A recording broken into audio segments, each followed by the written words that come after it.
The wedding that never was.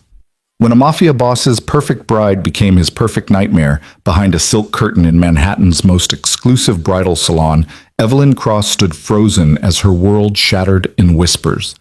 Her fiancé, the untouchable Lucien Moretti, was promising forever to someone else. Her assistant. Her friend. In 72 hours, she was supposed to become Mrs. Moretti. Instead, she became something far more dangerous. A woman with nothing left to lose and everything to destroy. This is the story of how a betrayed bride dismantled a criminal empire one elegant move at a time. If you want to see how far revenge can go when wrapped in Valentino and strategy, stay until the end. Hit that like button and comment your city so I can see how far this story travels. The champagne was Dom Perignon. The lighting was perfect. The dress was a masterpiece. Evelyn Cross stood on the raised platform in Maison Laurent's private fitting suite, surrounded by mirrors that reflected her from every angle. The gown was everything she'd imagined. Ivory silk that moved like water, French lace so delicate it seemed woven from moonlight, a train that would cascade down the cathedral steps like a river of dreams. She looked like a bride. She felt like a queen. Absolutely stunning, Margot, the head seamstress, breathed, her French accent thick with professional satisfaction. Monsieur Moretti will forget how to breathe when he sees you. Evelyn smiled, the expression practiced and perfect. After 6 years with Lucien Moretti, she'd learned exactly which smile to wear for every occasion. This was her serene bride smile, the one that said she was a woman who'd found everything she'd ever wanted. And she had, hadn't she? Lucien Moretti wasn't just handsome, though his dark eyes and sharp jawline could make even the most jaded socialite forget her manners. He wasn't just wealthy, though his real estate empire stretched across 3 states, and his name opened doors that remained closed to lesser men. He was power incarnated, the kind of man who walked into rooms and changed their gravity, who spoke softly because he never needed to raise his voice to be obeyed. Yes, there were rumors. Whispers about his family's connections, about business dealings that skirted the edge of legality, about the dangerous men who sometimes appeared in his offices late at night. But Evelyn had spent 5 years as his partner, his confidant, and his greatest asset in transforming his image from dangerous outsider to legitimate power player. She'd introduced him to the right people, taught him which charities mattered, which galas to attend, which politicians to court with campaign donations instead of threats. Together, they'd built something extraordinary. In 72 hours, they would make it permanent. The bustle needs one more adjustment, Margot murmured, circling Evelyn like a sculptor examining her work. The way it drapes when you turn? It must be perfect. Give me just 10 minutes, yes? There's champagne in the lounge, and those little pastries you love. I'm fine here, Evelyn said, but Margot was already bustling toward the door. No, no, you must relax. This is your moment to dream, not to stand like a mannequin. Go, sit. I will fetch you when I'm ready.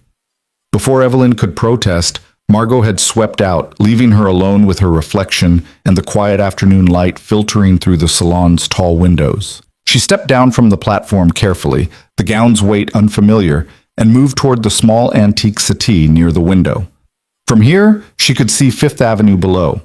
The stream of taxis, the hurried pedestrians, the whole magnificent chaos of Manhattan on a Thursday afternoon. In 72 hours, she would walk down the aisle of St. Patrick's Cathedral. 500 guests, an 8-piece orchestra, flowers shipped from Ecuador and France. The wedding would be featured in town and country, and the reception at the plaza would be talked about for years. Evelyn closed her eyes and let herself sink into the fantasy for just a moment. The dress. The cathedral. Lucien waiting at the altar in his custom Tom Ford tuxedo, looking at her like she was the answer to every question he'd ever asked. That's when she heard them. The voices came from the other side of the ornate dressing screen that separated her fitting room from the next suite. Maison Laurent catered to clients who valued absolute privacy. Each fitting room was supposed to be soundproofed, isolated, discreet. But the screen was decorative, not functional, and the voices on the other side were crystal clear. You're glowing. A man's voice, low and intimate. I can't stop looking at you. Evelyn's eyes opened. She knew that voice. It belonged to the man who whispered to her in the dark, who called her Bellissima and promised her the world. Lucien. I'm terrified, a woman's voice answered, softer. younger. Also familiar in a way that made Evelyn's stomach drop. What if someone sees? What if she... Evelyn won't be here for hours, Lucian said, and Evelyn heard the smile in his voice. She's at the design house reviewing floral arrangements. She sent me her schedule this morning, color-coded and cross-referenced naturally. My beautiful, meticulous control freak. The woman laughed. It was a sound Evelyn had heard 1,000 times before. In her office, during late nights at the design studio, over coffee and strategy sessions. Lila Mercer, her assistant, her protege, the 26-year-old NYU graduate she'd personally recruited and mentored for the past 2 years. Evelyn's hand moved to her throat, fingers pressing against the strand of pearls Lucian had given her last Christmas. Her breathing had gone shallow. The dress suddenly felt too tight. I love when you call her that, Lila said, and there was something cruel in her tone now, something sharp. It's so perfectly condescending. Does she know that you think she's exhausting? Evelyn is many things, Lucian replied. Brilliant, strategic, exactly what I needed to become exactly who I needed to be. But exhausting? Carissima, you have no idea. Evelyn stood frozen, her designer gown suddenly feeling like a costume, a prop in someone else's play. 3 more days, Lila whispered. I don't know if I can stand it. Watching you marry her, watching everyone celebrate while you're carrying my child, Lucian finished, his voice dropping to that dangerous softness he used when he was being sincere. While you're giving me something she never could. Something real. The room tilted. Evelyn's hand shot out, gripping the back of the settee for balance. The ivory silk of her wedding gown rustled with the movement, too loud in the sudden silence that filled her head. Pregnant. Lila was pregnant with Lucian's child. I wanted to tell her so many times, Lila continued. Did you see her face yesterday when she was going through the seating chart? So serious, so focused on making sure everything was perfect.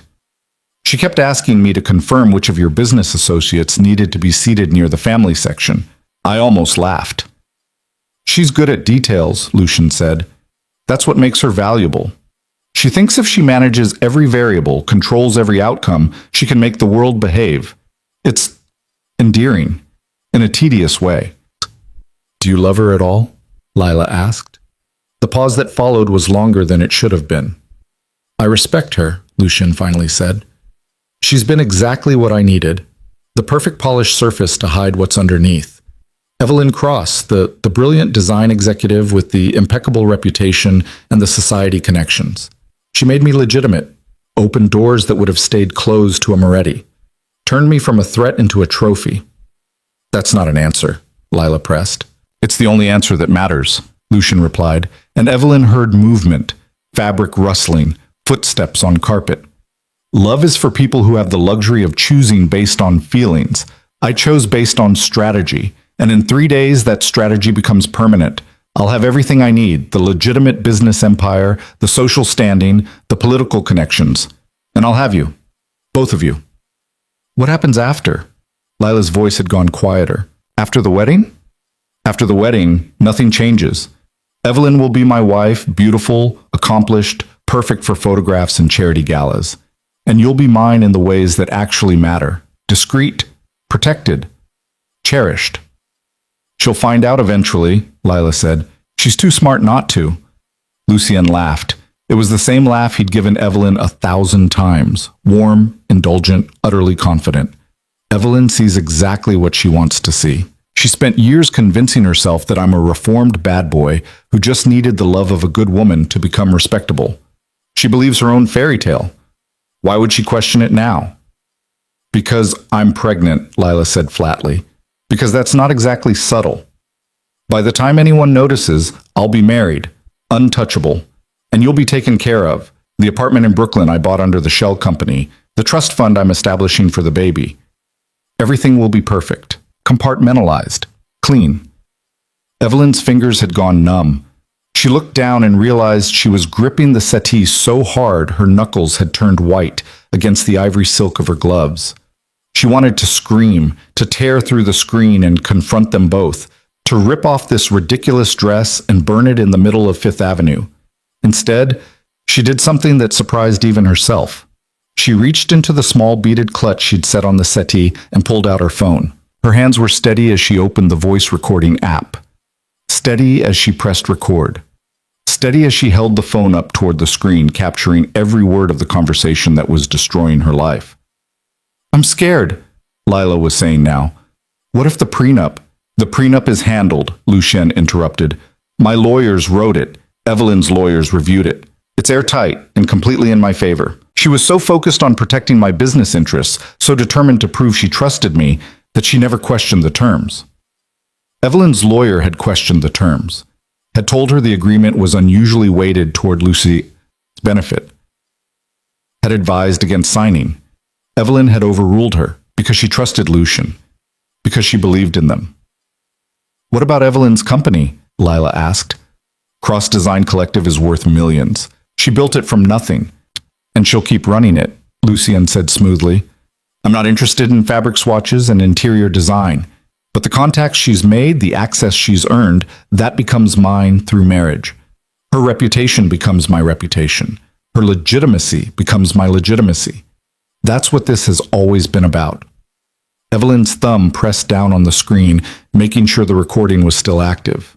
Every word, every casual cruelty, every calculated manipulation. "I love you," Lila whispered. "I know I shouldn't. I know it's wrong, but I do." "I know," Lucien said, and Evelyn could hear the smile in his voice again. "You're so beautifully uncomplicated, so refreshingly honest, you have no idea what a relief that is." The sound of a kiss.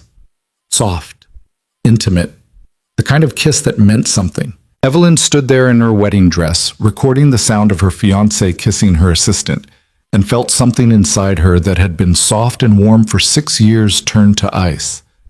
The voices moved away from the screen toward the door of the other fitting room, still talking in low murmurs that the recording would capture, but Evelyn could no longer distinguish.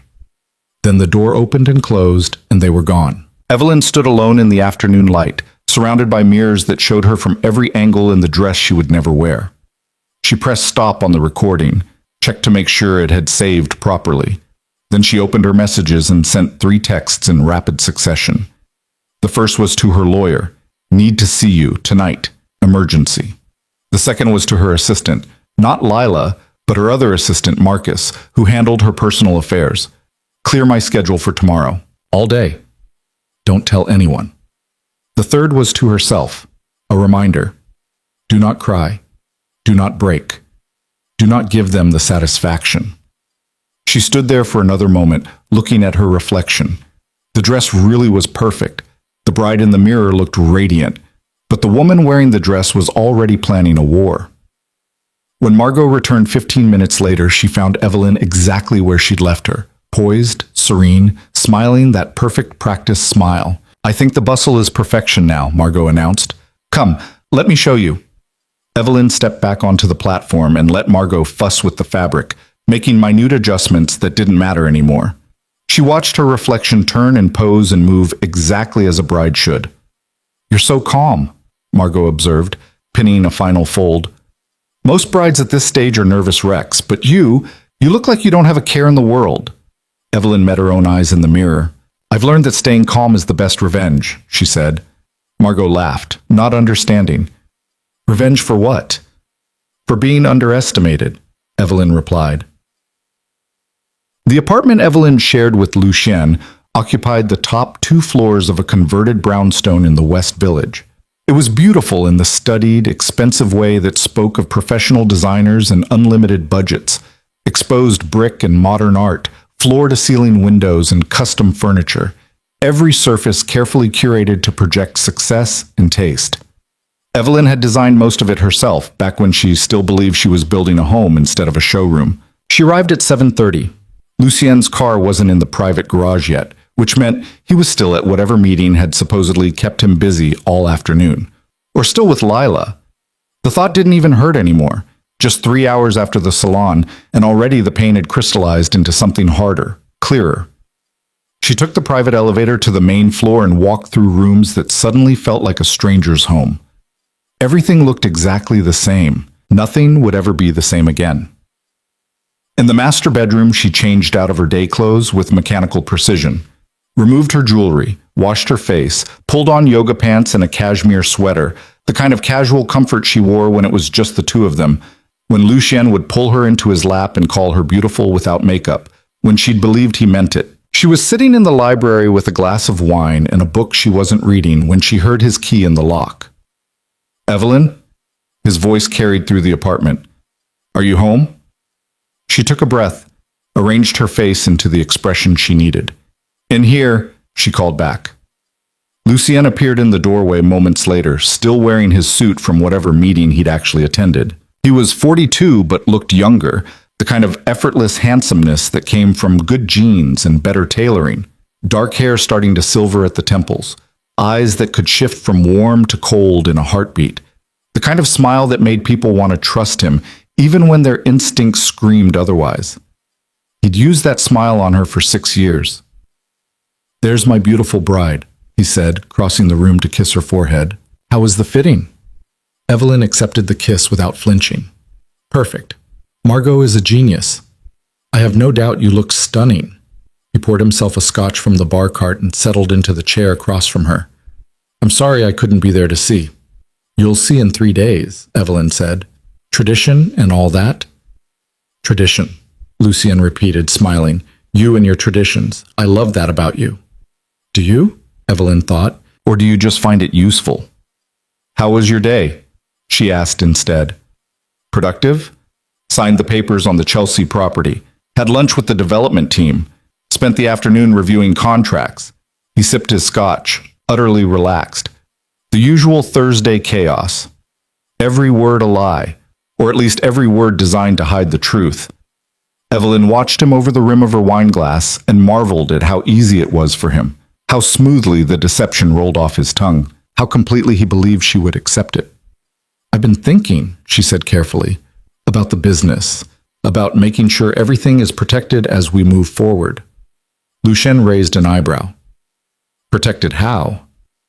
"Legacy planning, asset protection, making sure that if anything ever happened, which it won't, but if it did, everything we've built would be secure." She set down her wineglass and met his eyes. "I spoke with my lawyer last month. She suggested we might want to formalize some additional protections beyond the prenup." "The prenup is comprehensive," Lucien said. His tone hadn't changed, but something in his posture had gone alert. "I know, but you're expanding so rapidly. The new developments, the international properties. It might be wise to have some additional structures in place. Corporate veils, liability shields, that kind of thing." She smiled. "It's what I'd advise any of my clients in your position." "You're not my interior designer, Carissima. You're going to be my wife." "Which is exactly why I want to make sure you're protected," Evelyn said smoothly. "The prenup protects our personal assets, but your business empire needs additional safeguards, especially with the IPO discussions you mentioned last month." That got his attention. Lucien's company going public was his ultimate goal, the final transformation from dangerous outsider to legitimate business titan. "What kind of safeguards?" he asked. "Just some corporate restructuring, updated operating agreements, cleaner liability separation." Evelyn picked up her wine again, keeping her voice casual. "My lawyer drafted something, very standard. It would formalize your control position while protecting against any potential future challenges, business partners, investors, that kind of thing." She was lying. The documents waiting in her lawyer's office were anything but standard. But Lucien didn't know that. Because Lucien thought she was exactly what he'd said she was. Meticulous, detail-oriented, trustworthy. The kind of woman who would never think to question him, much less trap him. "I'd need to have my lawyers review anything like that," Lucien said. "Of course. I wouldn't expect anything less." Evelyn smiled. "Although we're running out of time before the wedding, if you want this in place before we're legally married, which would be cleaner from a tax perspective, we'd need to move quickly." She watched him calculate, weigh the risks against the benefits, decide whether this was worth his attention or just another one of Evelyn's well-intentioned attempts to help. "Send me the documents," he said finally. "I'll have my team look at them tomorrow." "Perfect." Evelyn stood, crossing to him and settling into his lap the way she had 1,000 times before. She let him wrap his arms around her, breathed in the expensive cologne he wore, felt the solid warmth of his chest against her cheek. "I just want us to be protected. Everything we've built together, I want to make sure it lasts forever. Lucien's hand came up to stroke her hair. Forever, he repeated. I like the sound of that. Evelyn closed her eyes and let him hold her, knowing it was probably the last time she would let him touch her without wanting to scream. I love you, she whispered, because it was what she was supposed to say, because he expected it. I love you too, Lucien replied automatically, and Evelyn wondered if he even noticed he was lying. She stayed in his arms for exactly 5 more minutes. Then she excused herself to take a bath, leaving him with his scotch and his secrets and his absolute certainty that he had everything under control. In the bathroom, with the door locked and the water running to cover any sound, Evelyn finally let herself cry. But only for 3 minutes. Then she washed her face, steadied her breathing, and opened her phone to the recording she'd made that afternoon. She listened to the whole thing twice. Every word, every casual cruelty, every calculated betrayal. Then she forwarded it to her lawyer with a single message. This is what we're working with. I want him destroyed. The response came back in under a minute. Come to my office tomorrow morning, bring everything, we go to war. Evelyn smiled at her reflection in the mirror. Her eyes were red from crying, but they were also hard, focused. 3 days until the wedding, 72 hours to build a trap sophisticated enough to catch a man who thought he was already untouchable. She could work with that. Rebecca Chen's law office occupied the 38th floor of a steel and glass tower in Midtown. She was 53, ruthlessly brilliant, and famous for destroying powerful men who thought their money and influence made them bulletproof. Evelyn had hired her 6 months ago to review the prenuptial agreement Lucien's lawyers had drafted. Rebecca had recommended against signing, had pointed out a dozen ways the document was weighted in Lucien's favor, had suggested amendments that would have given Evelyn actual protection. Evelyn had ignored her advice and signed anyway. Now she was back, sitting across from Rebecca's massive desk, with a leather portfolio containing documents, recordings, and 6 years of carefully kept records. I was wrong, Evelyn said without preamble. You were right. I should have listened. Rebecca's expression didn't change. You're here now? Tell me everything. Evelyn told her, every detail. The conversation at the salon. Lila's pregnancy. Lucien's manipulation. The realization that their entire relationship had been a strategic acquisition disguised as romance. When she finished, Rebecca sat back in her chair and steepled her fingers. The prenup is a problem, she said bluntly. You signed away most of your leverage. In a standard divorce, you'd walk away with almost nothing. He made sure of that. I know. But you're not here for a standard divorce, are you? Evelyn met her eyes. I'm here to make sure he loses everything. Rebecca's smile was sharp. Then we need to be creative. Tell me about his business operations. Everything you know. This was where 6 years of being Lucien's partner became useful. Evelyn had spent years helping him build his empire, attending meetings, reviewing contracts, introducing him to investors and politicians and society figures who would never have given him the time of day without her imprimatur. She knew where the money came from. She knew which developments were legitimate and which were covers for something darker. She knew about the offshore accounts and the shell companies and the business partners who showed up in the middle of the night and left before dawn. She'd known for years. She'd just chosen to believe Lucien when he said he was leaving that life behind. Now she laid it all out for Rebecca like a map to buried treasure. He's been moving money, Evelyn said. Large amounts. I didn't pay attention before. I thought it was just business. But last month I noticed some transfers that didn't make sense. Moving funds between accounts for developments that don't exist yet. Shell companies I'd never heard of receiving payments for services that were never rendered. Rebecca's eyes had sharpened. Do you have proof? I have access to our joint accounts, and I have login credentials for several of his business accounts. He gave them to me last year when he wanted me to review some contracts. Evelyn pulled out her laptop. I haven't looked deeply, but if there's something there, there's something there, Rebecca said grimly. Men like Moretti always have something there. The question is whether it's enough to override the prenup. The prenup, Evelyn said slowly. You said it's airtight. It is. But what if he violated the terms?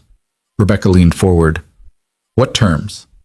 There's a morality clause, Evelyn said. standard language about fidelity and conduct befitting the marriage. I remember your associate adding it. I thought it was just boilerplate. It is boilerplate, but boilerplate can be useful if properly triggered. Rebecca pulled up a document on her computer. The clause states that in the event of infidelity or moral turpitude, the injured party may seek remedy, including but not limited to adjusted asset division, and she stopped, read further, smiled, an immediate vesting of any voting rights or control positions contingent on the marriage. Evelyn felt her heart start to race. What does that mean? It means your fiancé was very clever, Rebecca said. Too clever. Look at this. Buried in the corporate structure documents attached to the prenup, there's a provision that upon marriage, you'll be granted voting rights in his holding company. Minority voting rights, but rights nonetheless. And there's a clause that says those rights vest immediately upon marriage and can only be revoked in the event of divorce or death. I don't understand. He structured it so that you'd have just enough stake to be useful. Legitimate, respectable Evelyn Cross with her shares in the Moretti Empire, but not enough to actually threaten his control. Except, Rebecca's smile widened. Except if he violates the morality clause before the marriage is finalized, the rights vest anyway, but the control provisions are voided, which means I'd have voting rights, but he'd lose control, Evelyn finished. Not just him. Look here, his business partners also have contingent control positions that vest on different triggers. If his position is voided, it triggers a cascade. The whole control structure falls apart. Evelyn stared at the documents, her mind racing. He wrote his own trap. He wrote a very sophisticated trap designed to protect his empire, Rebecca corrected. He just never imagined you'd be the one to spring it. They spent the next 4 hours going through everything. The recordings, the financial records Evelyn could access, the corporate documents, the prenup, the web of companies and accounts and relationships that made up Lucian's empire. By the time they finished, it was dark outside and Evelyn's head was spinning. Here's what we know, Rebecca said, making notes on a legal pad. 1. He's having an affair with your assistant. 2. She's pregnant with his child. 3. He's been moving money in ways that suggest either tax fraud, money laundering, or both. 4. He's about to marry you under false pretenses while planning to maintain the affair indefinitely. And 5. If we can prove the infidelity before the wedding, we can trigger the morality clause and destroy his control structure.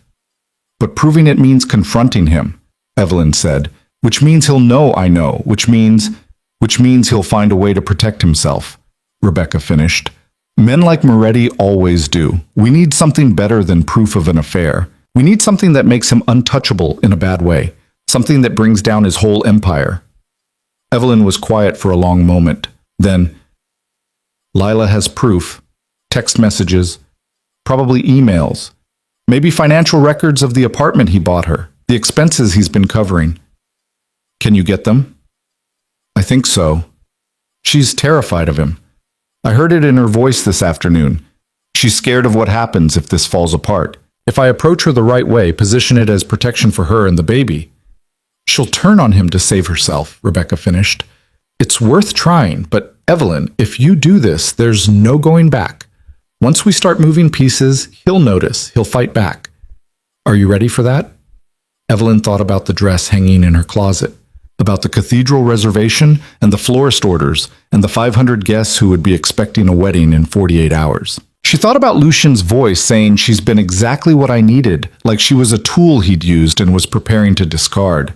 She thought about Lila, pregnant and naive, and probably terrified, being used by a man who would sacrifice her the moment it became convenient. I'm ready, Evelyn said. Lila Mercer lived in a small apartment in Brooklyn, or at least that's what Evelyn had always thought.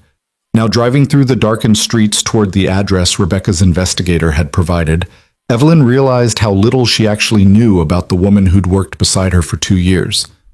The building was in Dumbo, a renovated warehouse with floor-to-ceiling windows and a doorman and monthly rents that would have been impossible on an assistant's salary. Evelyn pulled into a parking spot across the street and sat there for a moment, studying the building. Lights glowed behind expensive curtains. People who could afford to live here didn't worry about money. People who had wealthy benefactors paying their rent didn't worry about money. She checked her phone. 8:47 p.m. Late enough that Lila would be home. Early enough to plausibly claim this was a spontaneous visit.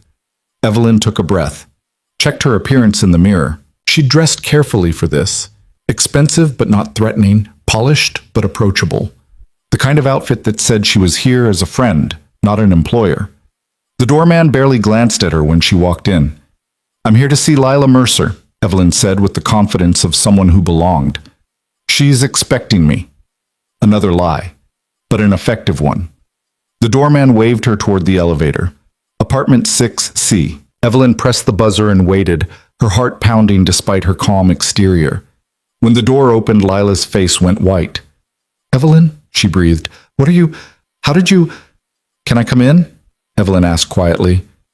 "We need to talk." For a moment she thought Lila might slam the door, but instead, after a long hesitation, Lila stepped back and let her enter.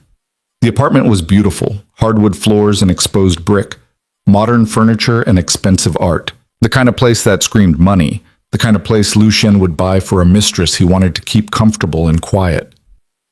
"Nice place," Evelyn said, looking around. "How long have you lived here?"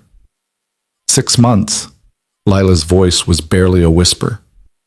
"Must be expensive." "I have a roommate," Lila said, the lie reflexive. Evelyn turned to look at her, really look at her. Lila was 26 and beautiful in that effortless way of youth, clear skin, bright eyes, the kind of natural prettiness that didn't need much enhancement. She was wearing yoga pants and an oversized sweater that didn't quite hide the small swell of her stomach. 3 months, maybe 4.